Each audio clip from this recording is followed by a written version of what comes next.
It's a concept you've heard about. Many modern-day families have a media agreement in place to guide more healthy screen time at home.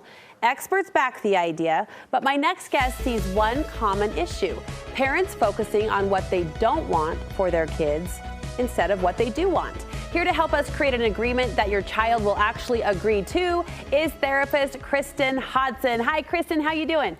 Hi, I'm doing great. How are you? I'm good. This is something we haven't quite entered the age group where this feels pressing for my family particularly, but as I think about it, the idea of a media agreement feels kind of big and broad. And you say when it comes to these contracts or these family agreements, we need to have an agreement as opposed to just boundaries. Tell me the difference. Yeah, so an agreement really is about we. It's something that we agree on, parents and our child, and collectively come together to form. Boundaries are really about me and the things that I need to put in place to uphold the agreements I have made with other people. And oftentimes we're just focusing on boundaries of like, don't do this, don't do that. But agreements allow us more fully to move towards what we want. Okay, so it has to be kind of a me and you. Yes. Dynamic. Yes. What do you see as some of the benefits of this formal media agreement in a family? Yeah, so we're seeing, media is integrated into everyday life. It is woven into our children's experience. And so when we help them get the structure they need around media, it allows them to be good digital citizens and lead fulfilling lives. It allows them to focus on school, to be engaged in hobbies, to be engaged with their friends when they're with their friends and family, and to really just be present and to really learn about sexuality from appropriate sources because we've given them the boundaries and agreements to work with. So assuming this would be more than just like how many times, how many hours a day you're spending on screens, they go beyond that, right?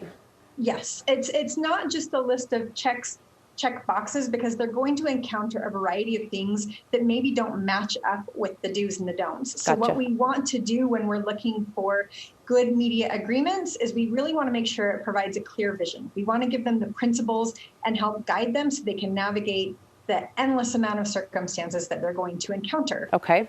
We want it to be where it's focusing on proactive behavior. That way we can really focus on what we want them to do and start to champion that, because what we know about behavior is when we comment and focus on what we do like, they'll do more of that. So it's describing what I want our family to use media for as opposed to what I'm not going to go to media for, yeah? Yeah. It's really easy as a parent to be like, oh, don't do that. Put your screen down. You've been on for so long. Oh, don't be on your phone. And we're not saying, here's a good time when you can use your phone. Here's an appropriate time when we're going to turn off the TV. Like, that's how we can help them.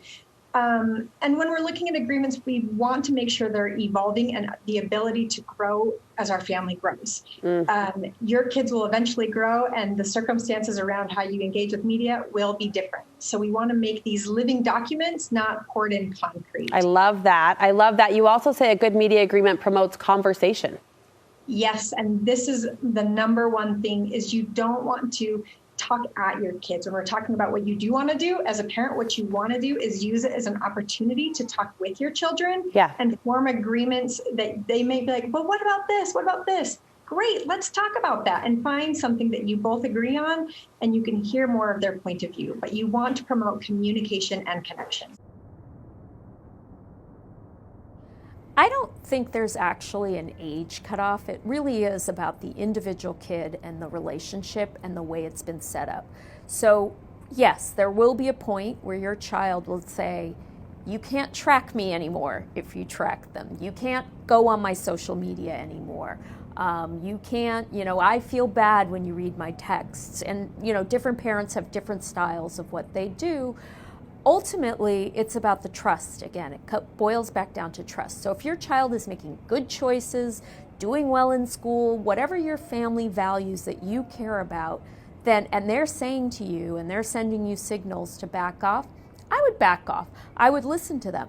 But if a mistake happens or if you hear about something, then you might have to go back on. And that's where this family media agreement is. You could then sit down with them if they say, I really don't want you to follow me anymore.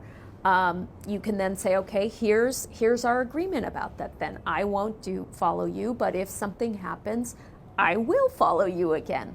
And one tip, when you follow and if you follow, don't ever comment. Don't ever comment on, because during those teen years, they are very, very embarrassed about what we do as parents. And if you comment, it's like stepping into a party room where a whole bunch of kids are hanging and being like, hey there! It's the last thing a kid wants.